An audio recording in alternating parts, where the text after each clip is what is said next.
are listening to Ideas Untrapped with Toby Lawson.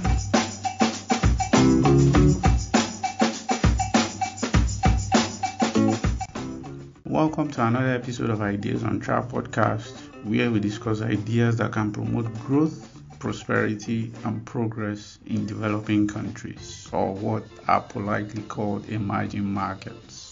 My guest on today's episode is Karthik Sankaran, and I've been looking forward to talking to him for a while because he has such an intellectually rich and diverse perspective.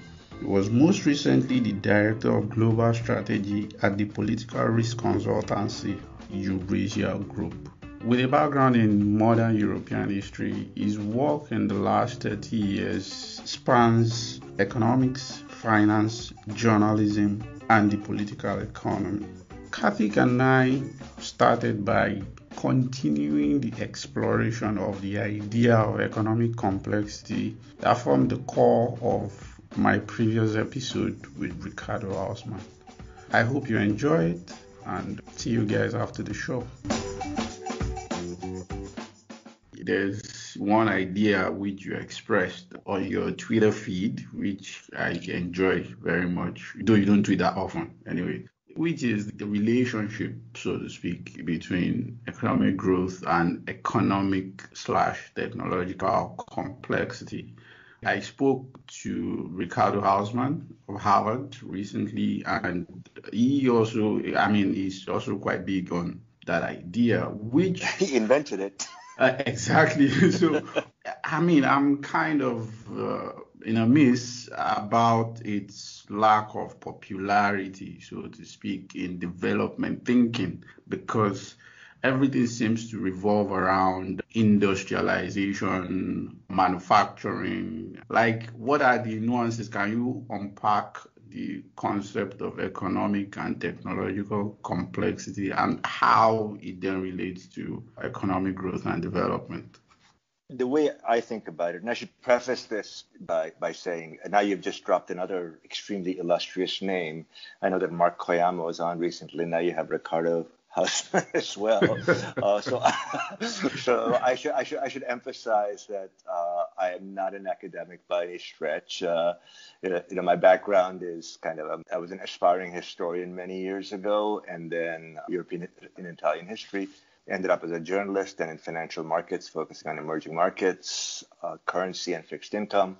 Then went to Eurasia Group, which is a political risk consultancy. So what I'm going to say is probably going to be somewhat more scattershot, somewhat more impressionistic. So let me just get that out of the way. But I think complexity to me is industrialization is a part of it, right? But when I think about this more in terms of the countries that I've looked at as a strategist, as a trader of these kinds of assets, and one thing that's become very clear to me is that what people fear in emerging markets is the so-called middle income trap, right? You grow and then you stall out. And there are only a handful of countries that have managed to reach escape velocity, so to speak. And these are kind of originally the small nicks, Hong Kong, Singapore, and then Taiwan, South Korea, Japan kind of before them. And all these countries, are in East Asia.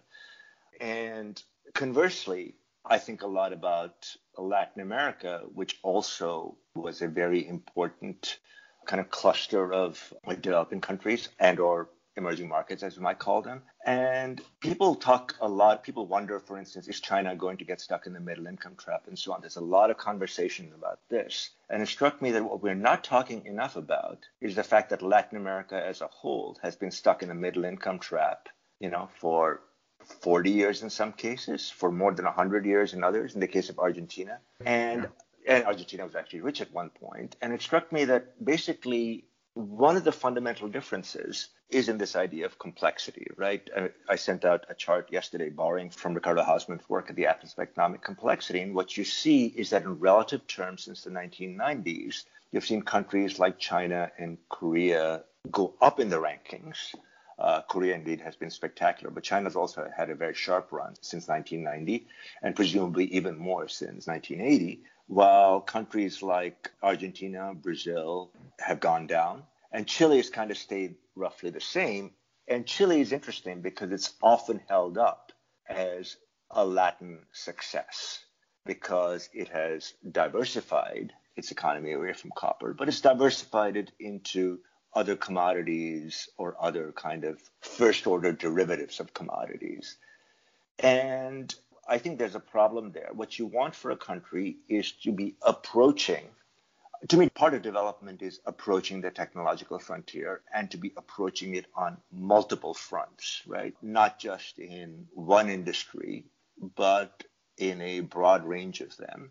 And also to be doing so not just in industry, but also in services where it might not be the technological frontier, but it's some combination of technology and productivity. And you need that in services as well, because one of the things that's likely to happen, we've seen it, is that, you go from a phase in which you move people from agriculture to industry, but then people also move from industry to services. And there's this related concept from Danny Roderick of premature deindustrialization, where a country kind of reduces the weight of industry in its economy too soon. And to my mind, one of the things that defines that too soon is what is the level of the tertiary sector. Is that tertiary sector one that is relatively advanced, has relatively high productivity in global terms, or is it akin to just going back to the kind of tertiary sector that existed, before or early in the onset of industrialization?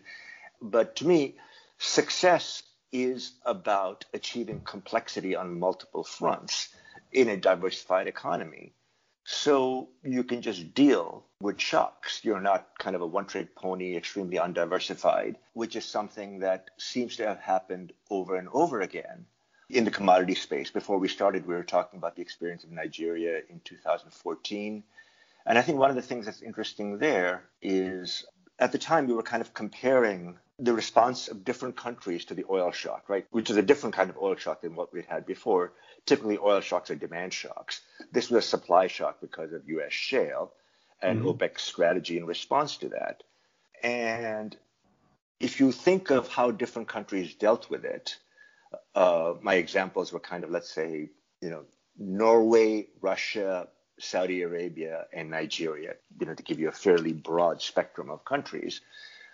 There were some places where the economy took a little bit of a hit, the exchange rate weakened. You had other sectors of the economy that could benefit from the weaker exchange rate, from that turn to trade shock, and continue. I'd argue that Norway and Canada look something like that. There was Saudi Arabia, which is a relatively, compared to the others, very undiversified economy, but had massive fiscal resources with which to respond to the oil shock. There were still other places like Russia that, and this shock coincided with sanctions, were for various political economy reasons able to impose, just let the ruble go, hike interest rates, and reduce domestic living standards without too much of a political backlash. So the currency and real living standards took the hit. And then finally, I was having some conversations with people in Nigeria at the time. There was this much more difficult situation experienced in Nigeria because there was not that diversity. There were not those massive reserves. The politics of letting the currency go were very fraught. Eventually it happened, but it was not immediate. And there was concern about what it would do to critical imports and to domestic inflation. So I think, in a very long-winded way, I hope this kind of gives some sense of how complexity and diversity builds resilience. It builds resilience in the form of a policy response to a shock, and it can allow for growth over time. I hope that made sense. You kind of led us into where I was going next, that looking at economic complexity and the way an economy evolves itself. Obviously, if you're trying to do development, if you're a relatively poor country, and the kind of policies and the direction with which you try to lead the economy. And then looking at some of the, should I say, external demands for some form of macroeconomic policies and responses. I mean, you just talked about the oil shock of 2014. For some economies, it could be some other commodity, gold, diamond, copper, whatever it is, So how then would you square the interaction or the intervention of institutions like the IMF, who then come in when some of these countries, a country like Nigeria has been through multiple episodes of that, when some of these countries run into trouble because of the commodity dependency, and then there is a demand for macroeconomic stability, letting go of your exchange rate policies, liberalization, privatization, and so on. So how do you square that with, trying to develop and promote or nudge technological or economic complexity, approaching the frontier, like you said, which is a phrase I love very much. How do you square these two things? Do they interact in a positive way? I think historically the answer is probably no. I think IMF thought has kind of changed and changed for the better in a few different respects. But I think one of the issues is that, and again, it may not be sufficiently academically rigorous, but my view is that one of the oddities of the experience of East Asia is that I kind of semi-joke that it's an embarrassment both to two different schools. It's an embarrassment to theorists of pure dependency because it shows that there is a pathway from being on the periphery to being the semi-periphery and then potentially becoming a new core or entering the core. So the idea that developed countries are forever locked out, East Asia is an example of countries that were not locked out. So it's an embarrassment to one school, which is broadly the economic left.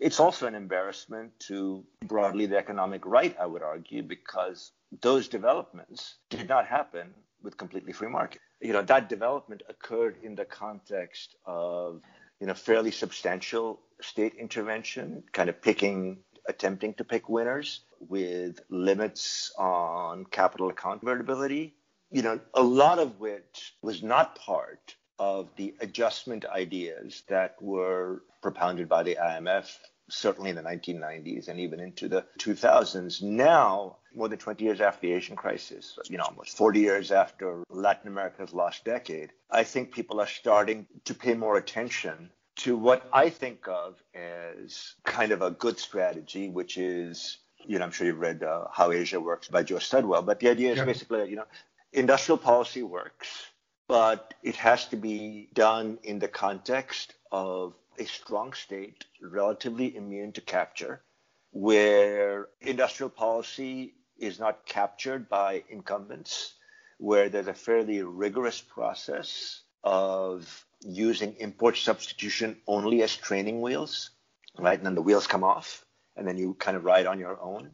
That import substitution is kind of pathway towards exports, where the investments that have been done under industrial policy are subject to ratification or failure in the global marketplace.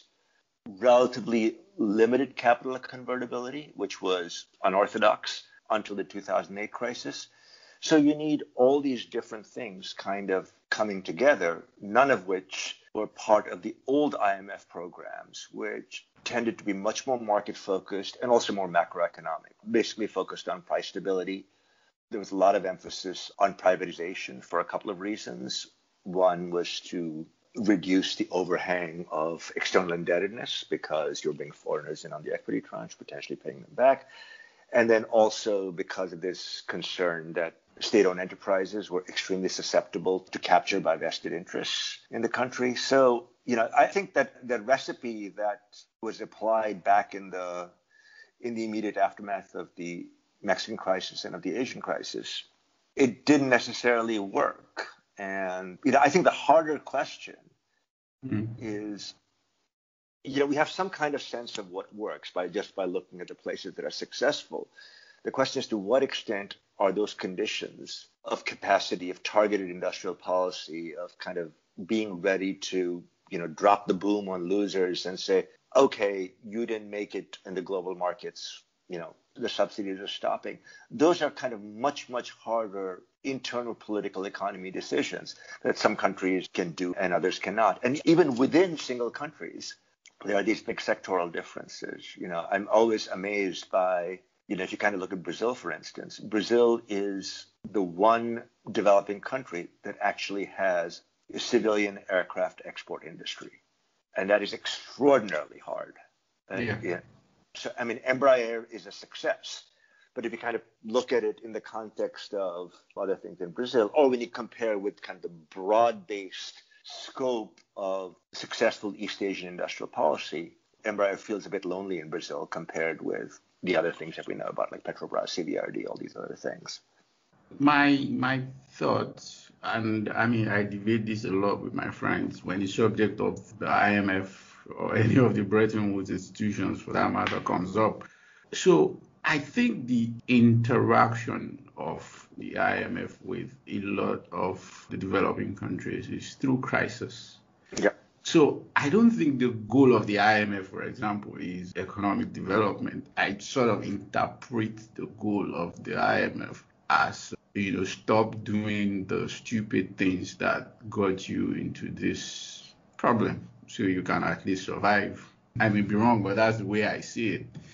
I don't see the goal of the IMF as helping you to double your average income in 10 or 20 years as a country. Yeah. So please go ahead.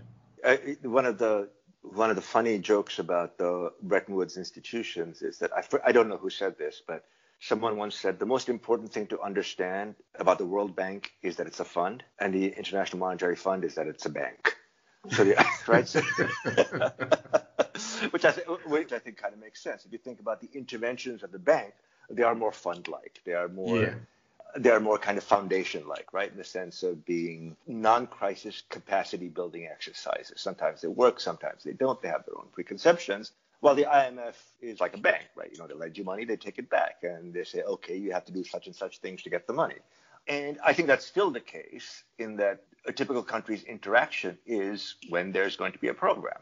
A typical country's interaction with the fund, and programs have conditionality. And the conditionality is clearly not always to everyone's liking, but the conditionality may often be counterproductive, or at least not as beneficial to development as other kinds of intervention might be. And in that sense, I don't think it's an accident that every country that went through the Asian crisis has wanted very little to do with the fund in the years since then. You kind of create this other kind of separate problem that people talk about of global imbalances, reserve accumulation, or alternately measures to acquire balance of payments resilience, just so you're not subject to that conditionality from a concessional lender. So, but even at the time, in fact, 1997, 98, Japan, which kind of started this model, wanted to launch an alternative to the IMF called an Asian Monetary Fund, which would impose lighter conditionality than was being suggested by the fund at the time. And apparently the US was very upset. There's an article somewhere about how Larry Summers apparently called Japanese finance ministry and said, you can't do this. This is a time when everyone is upset at Larry Summers, so I feel I can say this for one reason or another. He's on the roll, isn't he? But this is exactly to your point, right? The interactions that multiple countries have had with the fund have not been that favorable. This notwithstanding the fact that my personal view is, I know some people there. They're brilliant people. They're very dedicated. I think the Article 4s are some of the best public domain research out there. I used to read them. They're probably better than just about anything you get on the sell side. And program construction has gotten better. But program construction in the emerging markets in particular, you're absolutely right. There's not that much in terms of positive suggestions beyond the purely macroeconomic ones, because a lot of that stuff happens at a kind of intermediate level between, floating the exchange rate, having an independent central bank, those kinds of things. There are micro targets as well in single programs, but I think part of it's they're very financial. They're industrial to a lesser degree, if that makes sense. True. I agree with that. Let's move away from the fund. Still pressing with the theme of complexity. So recently, to kind of illustrate your point about approaching the frontier on multiple fronts, whether it is through industrialization or in services. Recently, one of the cabinet minister, came out publicly to slam a previous administration that rather than paying back the international debt the government owed at the time, it could have actually used that capacity to build local infrastructure, power, roads, rail, which obviously the country still lacks. And I mean, the point I made to my friends then was that the one of the benefits of the reform of that administration at the time, by paying back those loans, by getting the debt relief, and by pushing through some of these reforms, it unlocked this extraordinary capacity in the service sector. I mean, a whole new ecosystem in the Nigerian capital market came up, you know, and along with it, bureaucratic capacity, whether it is the Security and Exchange Commission and so many other things. There was bank consolidation, and the banks were given a new target in their capital base, and they became bigger, and they could take on more risks and finance bigger projects. There was also the telecommunications boom as well. So there was this boom. I mean, there was also growth in insurance. I mean, I came into the labor market as a young graduate around that time, and it felt really good. Now there's an entire generation of bond market analysts, investment analysts in Nigeria that we couldn't dream of 30, 35 years ago. And that kind of tells me how complexity actually helps an economy, and how the federal minister in this case was just using binary thinking. No, I think that's right. I mean, one of the hard things to do, and I'm going to use an example that I know somewhat better in this case. If you look at, I don't mean to change it, but I'm just kind of reaching for things. Please go ahead. One of the things that I find really fascinating is you need not just complexity and infrastructure. What you need is a diffusion from those advanced sectors into the rest of the economy that kind of percolates through all of it, that percolates outside the big cities, into agriculture, into small towns, and so on. And I think depending on what it is, you're going to get that. So, I mean, telecommunications is a perfect example, right? I mean, the extent to which you've had this immense revolution, I think, throughout the world because of cell phones is pretty spectacular. And it has an influence on social capital, on knowledge of markets, on all these other things. That said, cell phones kind of becomes the only example that people have of this, right? Because the hard infrastructure to support other things might not have advanced at quite the same pace. And it's kind of the example that I kind of think of when I say this, is if you compare, say, Mexico with China, right, on the economic complexity indices, Mr. Hausman's indices, they are right next to each other, the number 18, number 19. Mexico is kind of very different from South America in the sense that because of NAFTA, it is very substantially integrated into the North American manufacturing sector via maquilas, not just in autos, most obviously, but also in aerospace. But if you kind of look at Mexican per capita income versus China, let's say, they're about the same, but China has been growing. Mexico has kind of flattened out. And the argument here, and it's someone that you probably follow, it's a point that was made, I think, by Ciro Erasmus, who you probably follow on Twitter. He's an economic historian as well, is that what's lacking in the case of Mexico in particular, when you compare with East Asia or even with the Central and Eastern European countries that joined the EU, is that there's a highly advanced sector that is fully integrated into North American manufacturing circuits.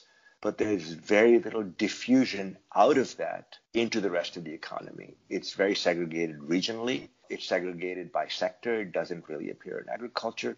So to go back to what you were saying, I think to have those gains in complexity in the service sector are enormously important, because a deeper financial system enables different things. It enables the availability of credit for other enterprises. It potentially enables the creation of mobilization of domestic resources, the creation of a Naira fixed income market, for instance, which I don't think exists, and potentially reduces, at least to some extent, the foreign dependence on foreign flows. So obviously, it's problematic because in this case, you had a peg and expectations that the peg would hold, and foreign investors got scared, and all these other things.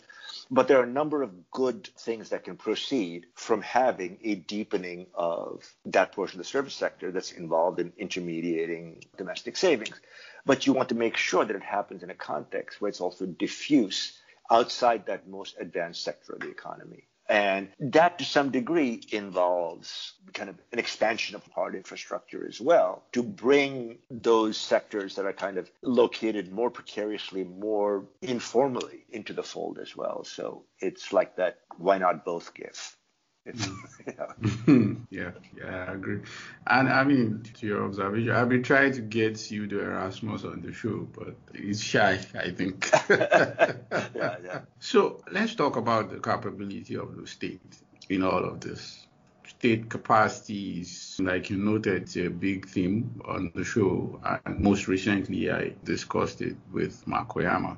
But for the relevance of our exchange, which something you alluded to earlier while talking about the ideological polarities that exist in development thinking, which is, in this case, development has not really happened via the ideological template of free market thinking. So you need the state to create markets and do so many things. And China is often used as the most demonstrative example of this. So one assumption I see is that you need a strong state from the start, for you to do certain things, whether it's to encourage export orientation, discipline the industrial sector, like General Park, and so many other things. And one of the things that's often alluded to is this long history of the Chinese state. And usually my retort in informed companies that is, okay, but what about Taiwan, which became a state in 1949, and so many other countries? I know Ricardo also talked about the co-evolution that happens between how an economy grows in complexity and the capability of the state itself. So what are your thoughts on the interactions that takes place between the state sector, or state capability in this case, and how the economy advances? Do you necessarily need a strong state, or do you just need a state that is informed on what to do and what not to do? I think I would say the single most important characteristic is you need to, at the very least, be able to collect revenues and provide a certain basic level of overhead capital, right? So, peace, policing, law courts, public health, all of which is difficult in and of itself. Education. So you kind of start out with things that sound rudimentary, but are actually very hard and are not available everywhere, right? So education, health, basic law and order, right? So even those are a pretty big ask in some places. Once you've done that, the flip side to that is revenue collection to fund those more elementary functions. Then there's the question of, to what extent, if you're not doing those things, can you engage in intervention in the economy alongside the task of providing those things?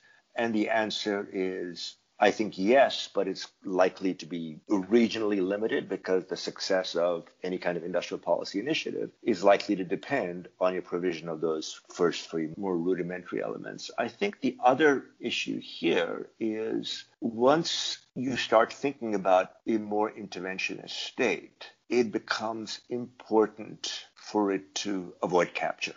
right? Because that's kind of the risk you run, and that's the higher order of capacity. So you can kind of think of the basic stuff the state's supposed to provide and level of bureaucratic and kind of judicial impartiality, the idea of the rational librarian state. And then there are interventions. I think there's a risk that if you embark on interventions before some of these other conditions obtain, then the interventions themselves might fail because they're occurring in a context where the interaction of local society and a highly partial bureaucracy, or a politicized bureaucracy, or one that is relatively easily corruptible for whatever reason, leads to the failure of those initiatives. Again, if I maybe permitted an example from just, what I used to do before I got into markets, I was an aspiring Italian historian. And it's very interesting that because Italy is long before the Euro started, it's a story of 150 years of attempted interventionism in the South. And especially in the post-World War II period, the relative failure of developmentalist economics in the more problematic soil of southern Italy compared with the north, is very interesting. So this is not just an emerging markets problem. In the 1930s, during the Great Depression, you had a wave of industries and banks go under, and Italy created this massive holding company that then was instrumental in setting up some extremely advanced facilities or building out Italian capacity in the post-war. But those successes were to a greater degree in the north than in the south, because it's, so that's kind of where you also have the interaction with local society, with local elites and their relationship with national politics. Just something else that I think is another part of the story is that interventions occur not just through industrial elites or financial elites, but also with political elites. And what are the quid pro quos that happen between an interventionist state and a national or especially a local political elite become very interesting. In the Italian case, that local political elite in the South was key to holding national power. And, so maybe some of those interactions were not as fruitful as they could otherwise have been. So I think there's this other kind of, even within a single country, there are these many regional aspects to it. I talked about Mexico earlier, the same duality in India, and I'm sure it exists in lots of other places. But, to go back to your original question, those are things that kind of potentially vitiate the capacity of an interventionist state to do what it's trying to do. Are there features of a society, and I mean, this is highly speculative, that then, I don't want to sound deterministic, that then shape the nature of the state that emerges? Because sometimes it's genuinely puzzling how maybe states within the same geographic neighborhood having widely divergent capabilities, I think this then leads into Esmoglu and Robinson with inclusive and extractive institutions, and all that. Yeah. I am somewhat wary of that for various reasons, but let me put it this way. I think one issue with AJR is I find, my personal view is that the definition of extractive versus inclusive smacks to me to some degree of tautology, that extractive institutions work worse than inclusive ones. But then it turns out that if something works, there's always a way to kind of point back to, well, it was really inclusive. So maybe I'm not phrasing it right, but there seems to be a slightly tautological element to it. But I think the other reason that I kind of have questions about this is, for one, it seems likely to lead to what Hirschman calls the rhetoric of reaction, right? That it will be, first it goes from being futile to being counterproductive. And then I can't remember what the third is. The unintended consequences of good intentions. So I don't like the idea of that holding someone back. The other issue is that, and this is an argument sometimes made about, China's investment boom, that a lot of the investment is happening in places with low social capital. And so these investments are likely not to be as fruitful as they might otherwise be. Now, one reason I find that somewhat problematic is that I think there are cases where the introduction of physical capital, of investment, can boost social capital. So if you think about it, if you're going to invest in railroads or let's say, or cell phone towers or something like that, these are potentially innovations that change the way the society itself operates and makes it more trusting. There's clearly cases where that has not happened yet, but for me, what I would kind of pin down in those instances is the nature of social relations kind of within that society and the nature of the relationship of elites in that society to the national state. If you end up with a system where you have a relatively poor society that is dominated by local elite notables whose primary role is the distribution of largesse from the central government in exchange for consensus that goes back to the center, then you might end up with a situation in which rather than that assistance or intervention leading to convergence, it leads to deconvergence because it is the interests of those elites to prevent that system from evolving past that point. And to me, that's the kind of halfway answer between writing something off as completely hopeless and thinking that you can have dramatic change. And it's how those relationships are mediated in that soil. And, there's examples of South of Italy, there's examples from the American South, there are examples from kind of, the Eastern Gangetic Plain in India that I think all kind of fit into this kind of model of a state that may try to intervene, but it gets hijacked by a set of interests in that area that want the intervention to proceed only in a way that does not lead to an enhancement of state capacity. So trying to avoid determinism and futility, there, hold on to some hope. Let's talk about ideas before we move to globalization and other market issues. So the ideas that the people with power and the people who are responsible for policy, Roderick calls politicians policy entrepreneurs, the ideas that they have about how to shape society, the beliefs that they have about policy. I mean, before we started, we talked about the popularity of import substitution industrialization in so many parts of the emerging markets.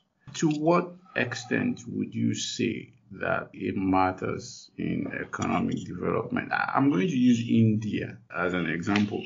You left India when you were 17. I know there's probably a lot going on locally that you may not be able to speak about. So one way I like to make this example, which may be simplistic and not too accurate, is take the difference between someone like Amartya Sen, who is more leftist, and Jagdish Bhagwati, who is more of a free trade person. So take those two approaches and say a generation of politicians that those two strands of ideas or ideology influences, and they got into government and they try to run the state. How much do such intellectual competition or the competition of ideas, how much do they shape the states and ultimately development? I think the ideas do shape a lot, though, my sense personally is that Sen in particular, obviously, very important, but I'm not sure that he was again, it's a kind of a more newspaper experience than an academic knowledge of this. But my sense is that the contours of Indian development kind of between 1947 and 1980, maybe 1990, Sri thinks 1980 is the real dividing line, is not so much Sen himself, but I'd say two traditions. One is the tradition coming out of the independence, the Gandhian tradition of national self-sufficiency, Nehru's own ideas of Fabian socialism, and then the politics of the Cold War, where India, for a variety of reasons, ended up closer to the USSR. So I think the ideas are, in fact, very, very important, but I would locate those ideas in the Indian context of self-sufficiency and import substitution on more in kind of the Fabian USSR Gandhian ideology than Sen himself. And there's an argument that things were already beginning to change when Indira Gandhi came back to office in 1980, because the kind of high tide of import substitution was actually in the government that took office after Indira Gandhi was defeated in the elections that followed the emergency. It was a broad-based anti-Congress government against the experience of the emergency. It included both the ancestors of the BJP and the Indian socialists. And that was the time that Coca-Cola was thrown out, IBM was thrown out. There were 3 domestic colas introduced at the time, one of which was a government cola, which kind of took the import substitution to a higher power. But I think already there's a belief that under the influence of her sons, Indira Gandhi herself wanted a somewhat more open economy starting in 1980. And then, of course, with the fall of the Soviet Union and the balance of payments crisis in 1991, you needed a much more substantial opening up of the economy. But that had already kind of started by the mid-'80s. I think then the other thing that happens, and this is something you talked about in your podcast with Mark Clement, the Charles Tilly argument that interstate competition, or at least the desire to emulate a competitor, becomes a motor force. So I think Bhagwati is definitely part of that. But already I think, by the 2000s, the comparisons with what's happened, most obviously China, start to play a much bigger role in Indian policy. The other thing is there's also much more diversified responses among the different states, with some states really proclaiming themselves as being open for business, Gujarat, Maharashtra, Tamil Nadu.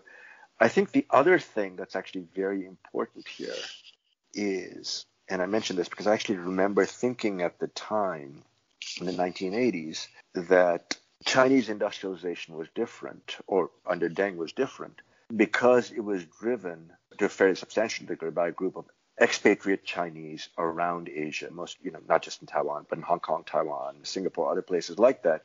And they were among the first port of call. And I remember thinking at the time, which is probably when I was in my 20s, oh, it's too bad that the expatriate Indians are all doctors or engineers. Mm. Of course, this was almost certainly roughly contemporaneous with the great IT boom, right? Which then, or maybe just before that, I probably had some awareness at that point. But that then became a huge part of the push to invest back in India, because this kind of expatriate Indian engineer community had become entrepreneurs at that point and were pushing for openness. I mentioned the doctors because when I first came here, it seemed as though a large number of the people I met, Indians at university who had kind of grown up here, had parents who were doctors or engineers or academics. What kind of changed, in the 1980s and the 1990s to a much greater degree was that kind of academic industrial complex really took off, right, with Silicon Valley, with biotechnology and stuff like that. And those people recognized the strengths and the capacities of India to potentially contribute to that as a destination for investment. Again, I'm not sure I answered your question, but to sum up, I'd say ideas definitely played a part in the policy choice. Then there was kind of, okay, we're running out of options here, both for international reasons and for domestic reasons, and a different path. The one thing I will say that India managed to do very successfully, to its great credit, was, I don't know if this is Bhagwati's influence directly, but I think one thing that India has done very successfully is to integrate much more with global goods markets than with global financial markets. Thank you very much. Thank you. Thank you so much for the opportunity. I really love talking to you. If you haven't done so already, you can subscribe to the show on any of your favorite podcast vendors. That may be Apple Podcasts, Google Podcasts, Stitcher, Spotify, or any of the rest. Don't forget to rate us on your platform. It helps others find the show. Or you can just listen or download on our website, www.ideasontrap.com.